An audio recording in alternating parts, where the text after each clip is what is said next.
when they go on their official visit, they need to really try to learn about the program. They need to ask other players, what's it like to play here? How's the camaraderie among the team? How does the team get along with the coach? And, players will be honest. Coaches may not be honest. Right. But players will be honest. I think a player, when they go on that, they need to ask some tough questions.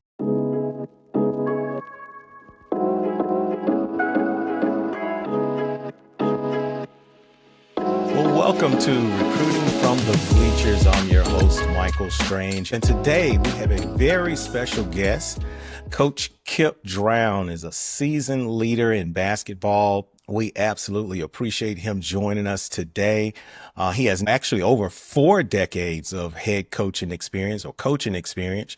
Coach Drown has built a remarkable career leading programs such as Southwest Baptist, Georgia Southwestern, Colorado Pueblo, Grand Canyon, as well as Georgia Southern University. His teams have consistently excelled, earned multiple conference championships and NCAA tournament appearances.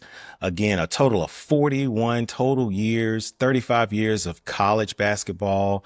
He has close to, I think he's over 500 career victories, Coach. Is that about right? Well, if you count high school, yes. All right. I had 5 years of head high school jobs, so you count them, it was over 500. Excellent. We're going to count that too, because a win is a win. So over 500 victories. And beyond the wins and accolades, Coach Drown has been instrumental in shaping young athletes, helping them to transition successfully from high school to college sports. So welcome, Coach. We want to welcome you to Recruiting from the Bleachers. Well, Michael, I appreciate it. Appreciate the offer. Here's a nice applause there. Thank you so much. I didn't know you had an applause button there. We got it all right here. We've got it all. So today, Coach, I want us to just kind of talk about the recruiting process and what you have seen in your experience with in our case, college basketball recruiting. And before I go any further, let me make sure that I acknowledge to our audience here that Coach Drown was instrumental in my daughter, her college basketball career. Coach Drown made my daughter one of her first offers to a Division I college. So we're forever grateful for him for the opportunity to play college basketball on the D1 level. We also, my wife and I are eternally grateful to Coach Drown and his wife for helping our daughter, not only with basketball, but just in life, helped her through her college experience. And we're truly, truly grateful for all of the help and the graciousness and love that you all have shown to our daughter, Jordan. So, Coach, thank you once again from the bottom of our hearts. There are special people that you coach a lot of players, but there are special people and special families that you get a part of. And Michael, your family was one of those, and Jordan was one of those players. So it was a blessing to be able to spend that time with her and get to know you all. Thank you, Coach. We really appreciate it. Well, Coach, one of the first questions I want to ask you, as a college coach, what was your driver? Where did you get the passion to coach and help teens become adults during the time that you have? And what was your drive? What was your what was your it that kept you going to do college basketball? Well, I'll tell you just a little story. I'll make it short here. But when I was about 8 years old, my parents took me to a high school basketball game in our community. We were kind of about 4,000. We just had one school. And after the game that night, again, I'm 8 years old. We were in the car driving home, and I remember telling my dad, I want to be a basketball coach. Not that I want to be in the NBA, not that I wanted to play for the St. Louis Cardinals in baseball or anything. I wanted to be a basketball coach. And that commitment that night, or that statement, that really never left. There was a couple of times I thought about law school, but no, I think God put that in my heart. I truly believe that. I think God created me to be a basketball coach, and I looked at it as a form of a ministry. That not only was I getting to coach players on the floor and help them physically, and then hopefully help them academically to get their degree, but I also hope that that I had an influence upon them spiritually. Now, we never jammed anything down someone's throat, but we would give them the opportunity to grow that way if they wanted to. So I've always viewed coaching as fulfilling my ministry to God in my Excellent. career. That's excellent. And coach, I wanted to ask you from your experience, what are some of the biggest misconceptions that parents have about the college recruiting process? Well, I'm not trying to be mean here, Michael. I'm just trying to be honest. And that I think probably the biggest thing that parents need to take a look at is at what level can their child not only play at, but excel at? You know, it's one thing to go to a school, but it's another thing to excel. And we're talking basketball here and excel at that program, you know, at that level. And the question they need to be asking themselves is, where is my child going to have the best experience at? And that takes some real honest self-evaluation from them and from the player because, you know, they're your child. You love them, and everybody thinks that their child can go play at, you know, at Connecticut or South Carolina or wherever it may be, you know, at that highest level. But in all honesty, there's only a few kids that can really excel at those levels, you know, play. I think that if they can find somebody that can help give them some honest feedback, because nobody ever wants to tell somebody that they can't do that, you know. But I think trying to find some honest feedback about what level would be the best for them to go to. And the one thing that, you know, I've coached at NAI, I've coached at D2, I've coached at D1. And, you know, the one thing I've learned is there are a lot of great schools at each of those levels that can provide an education for their child and give them a chance to enjoy 4 years of basketball, a sport they love and have done all their life, you know. So I don't get caught up in the level as much as getting caught up in where's my kid going to have the best experience. Because those 4 years of college, maybe 5 or 6 for some of them, you know, Right, but right. those years of college should be some of the best years of their life, you know. And I always told our kids, man, the worst thing you could ever say to me was, I was so glad when my college career was over because I didn't enjoy it. You know, that would have tore my heart out.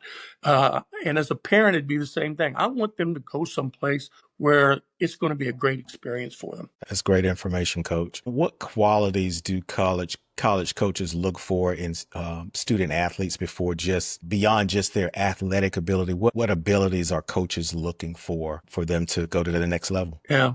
Well, you know, I'm sure we're pretty much like most coaches. And in our process, the first question that I had on a player was, can they play here? And that started with their skill set.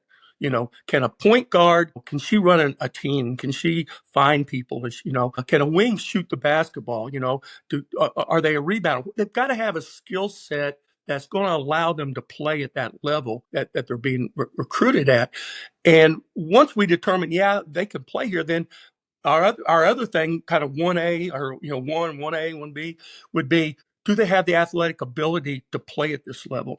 You know, when I was at Southern, we were in the Sun Belt, very, very athletic league, and they had just gone into it. So trying to find players who not only could play skill wise, but also could compete athletically. So those two things combined kind of narrowed down the pool at every place I was at, you know. And so now it gets down, as you get down to those last maybe 5, 6, 7 kids at a position that you're looking at, you get down now into things like attitude. You know, what kind of Good attitude? point. And, you know, one of the things I always like to do, Michael, is I like to see a kid play and have a bad night. Now that sounds crazy, but I wanted to see how they reacted to adversity because they were going to face adversity along the way. And if they were, you know, if the coach pulled them and they went over the bench and they sat there and sulked and, you know, they wouldn't get up and cheer their teammates and, you know, they just pouted and, or on the court, you know, they missed a shot and, you know, they're just dropping their head. Those were things that were kind of cues for me that, you know, this player may have some problems, you know, during the course of college, because college is not going to be easy. It's going to be hard. Another thing is work ethic. You know, you want to know how they're going to work, not only how hard they play, but also how hard they practice. And we always tried, if we could, get to somebody's practice to see how they went through that. And also to talk to their coaches, particularly about how much extra work do they put in? Are they coming in early? Are they staying late? Are they coming in the gym in the summer when it's open and putting in time? A work ethic, that just comes from the kid's character and their heart. So it's really hard to pick that up a lot of times. I'll say this, I'm going to deviate here a second, but your daughter, Jordan, was one of the hardest working kids I've ever coached, and defensively, one of the most tenacious kids that I ever coached. But we saw that through a couple years of recruiting her, in the summer and in high school and everything.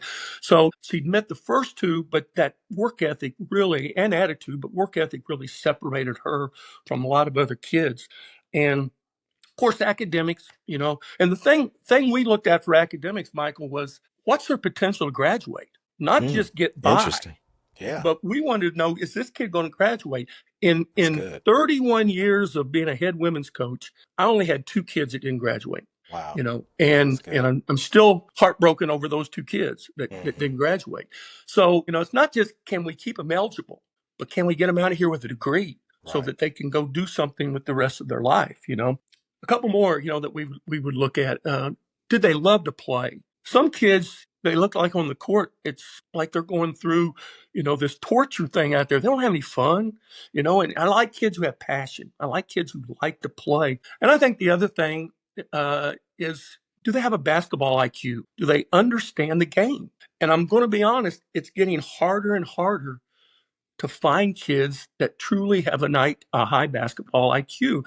And I'm not sure exactly why that is, and I don't want to throw people under the bus or anything. Particularly point guards. I mean, they've got to understand this game at a different level. Right. But you want kids to understand how the game is played. And so you put all those things together and you mix them up, and hopefully you find somebody that kind of fits into your mold, what you're looking for. Wow. That's great information, Coach. And I will share this with you, Coach. Your interest in our daughter, Jordan, really helped her to go to another level. Because of your recruiting of her at that time, she finally got it. She finally got it in high school that, hey, I think I'm talented enough to go to the next level. Now, I would like to take credit for her work ethic. That's just a God-given ability that she's always been that, especially when it comes to athletics, always been that tough-minded go-getter. Right. And that has carried over into now her career, her business career, and the workforce right now. So we really want to thank you for that. Taking that interest really bumped her to the next level. And something interesting you said a few minutes ago about a kid's attitude as they're coming off the floor and you're watching their attitude. On top of the child's attitude, are you looking at the parents as well?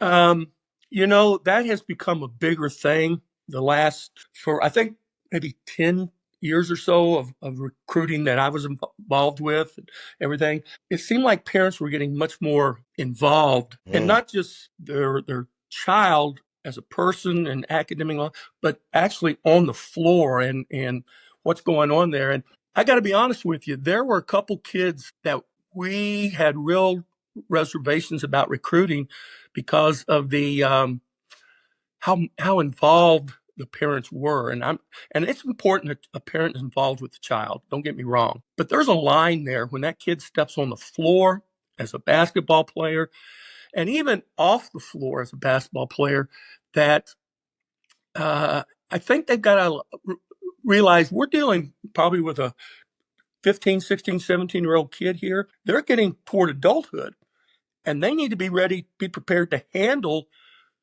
the things that are going to be showing up in that. They don't need those things handled for them all the time. If there's a problem with a coach, that kid needs to go to the coach. That really doesn't need to be a player. I mean, a parent, because that's how the kid grows up. I'm gonna take this another way for a second. My biggest problem with the transfer portal, and you and I were visiting about the transfer portal a little before, and I'm sure we'll probably talk about it again here. But my biggest problem with the transfer portal is kids nowadays don't learn how to fail. Great point. Failing is one of the great teaching points and one of the great lessons you learn in athletics. You get your tail beat on a Tuesday night, you got to be ready to get up on Wednesday and go back to work. That's you know, right. Very and they true. don't get that because if they don't have the success early, then it's okay, I'm going somewhere else. They don't fight through things anymore. And that really bothers me that we're not allowing kids to face adversity on their own and to deal with those things. Great point, coach. And I will share with you, we were talking to a high school coach the other week, Coach Joshua Staley, who's very prominent here in South Carolina. He said the same thing. We have to allow kids the opportunity to work through challenges because when you get into the workforce, you go into corporate America, there's no transfer portal. Exactly right. And you have bills that you have to pay. You have to pay the water bill. You have to pay Right. electricity. You have to buy food and gas Right. to get around. And you can't just transfer away from that. You have to be able to deal with adversity. So I'm glad to hear you say that. And we'll talk about the transfer portal in a few minutes. But what are some of the red flags that parents should watch for in evaluating potential college programs for their student athlete? Well, it used to be if a program was losing a lot of players, then you would say, "Hey, what's wrong with the program? What's going on there?" But that you can't say that anymore. I saw the other day that Baylor University's men's team lost every kid Every from kid. last year.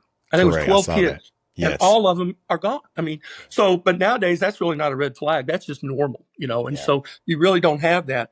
But I think one of the things that need to be looked at is graduation rates, definitely for your child. And I think with all the assistance that kids get nowadays in college, particularly at the Division I level, that if they don't graduate with all the summer classes they get and with everything else, they've just not worked at it, and chances are they're probably not going to be there for 4 years anyway, because if they're not going to put that in, then that's kind of a red flag for the coaches. Here's another one that kind of bothers me. I would be bothered if I was a parent if a school offered my child a scholarship and then came back and put a deadline of, say, a kid goes to a visit, Friday, Saturday, Sunday morning, and they leave, and the Sunday morning you offer them, let's say, and they say, and the school says, yeah, but I got to know by Monday night, or I got to know by Tuesday noon. Wow.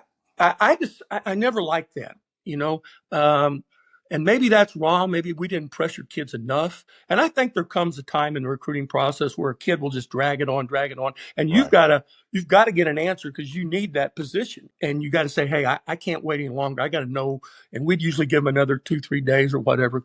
But put a kid under the gun within 24, 48 hours and say, hey, we're going to pull this scholarship if you don't take it in the next 24 hours. I just don't think that's fair. I think we've lost some kids that way. And I've always felt like they were scared. And the parents were scared that, hey, if I don't get this, may not get anything else. And so, they would take it. But that's one that bothers me. Style of play, I think, is another thing that is a red flag, to make sure that your child's going to be able to fit in there. If your kid is a low post player and somebody's recruiting you that's a five out system, and I don't know why they'd be recruiting your child then, but Right. if they would, that's probably not going to work out very well for them. So does my child fit into the style of play that they want to go? And I think, another thing is, I think the player, when they go on their official visit, they need to really try to learn about the program. They need to ask other players, what's it like to play here? How's the camaraderie among the team? How does the team get along with the coach? And, players will be honest. Coaches may not be honest, Right. But players will be honest. And I think a player, when they go on that, they need to ask some tough questions of who's going to be their teammates coming up, and find out, am I going to fit in here? So, those are some things I think you look at, and, but they're all, whatever, different parents may have different things that bother them, but those would be some red flags for me. And coach, I'll add to that, just full transparency. One of the reasons that we encouraged Jordan to choose Georgia Southern was because of you. Jordan, our child did not perform well with coaches who used a lot of profanity, a lot of screaming and yelling in your face.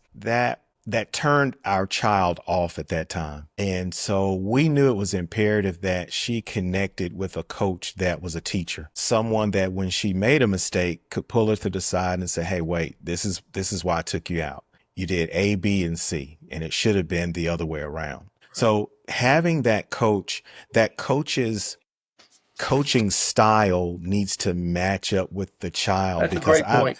I've seen coaches that yell a lot and use a lot of profanity do that to certain children, and the child will literally shut down. Yeah, They will just that's pout, right. hit the bench, and you'll never get anything else out of them. So I think that is a major factor as well. And one thing too, I wanted to back up just a little bit and get your input and your opinion on how should a high school coach communicate with a college coach when it comes to recruiting of a particular player at the high school? Do the two should they be communicating, talking to each other? What exactly was that process when you were recruiting a kid?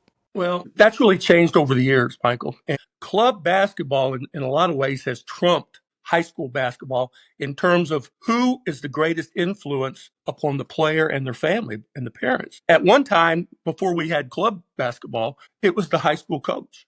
And so everything ran through the high school coach. You spent your time on the phone with them, everything.